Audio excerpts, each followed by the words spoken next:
The Darwin Awards primarily came on my radar because of Winona Ryder. I love her and will watch her in anything. But when I read the premise of this film, I thought this sounds absolutely fantastic, and I really hoped it would live up to my expectations. This was released in 2006, written and directed by Finn Taylor, and the description from IMDb is as follows.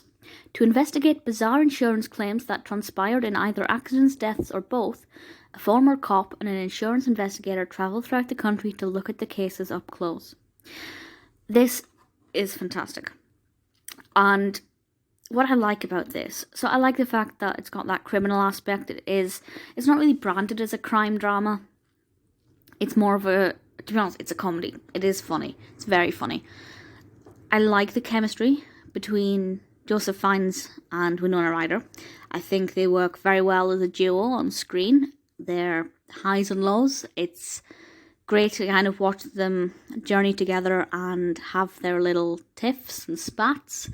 The characters are different enough that we get quite a flavour in there of opinions when they're investigating these cases, but they're similar enough that I'd say they're probably more similar than they'd care to admit.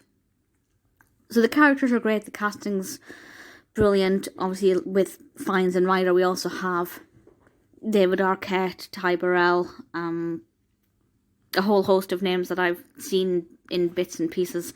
But what makes this really exciting for me is the narrative. It is all about the Darwin Awards, and if you're not familiar with the Darwin Awards, it's the name given to incidents where people die in really stupid circumstances. Basically, people die in situations that, just give natural selection a little bit of a helping hand. For example, I don't want to give away any of the incidents because some of them are really bizarre. But for example, somebody might get his hand stuck in something and then that causes a catastrophe and they die, or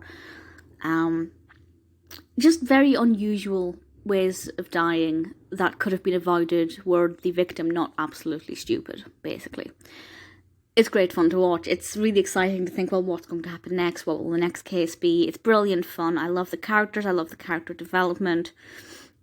The pacing is really good. Some of the cases they just glimpse at, some of them are in more detail, so it's quite balanced. It's absolutely fantastic.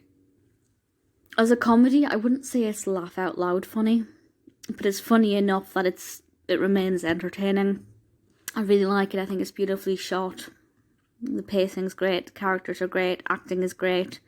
The Darwin Awards are really interesting. So would I recommend it? I absolutely would. It's got 6 out of 10 on IMDb across just under 10,000 reviews. It's pretty well received. It's not the most intricate film in the world. It's not the most intense crime-led or death-led film. But I would say that it's a really enjoyable watch that doesn't take too much concentration. It says that it's rated PG. To be honest, I mean, if they say it's PG, then it's PG, but I think it would have been a 12, to be honest with you. But it's great fun. It's one that I would definitely recommend if you're interested in the Darwin Awards in general, or just films where you really need to expect the unexpected.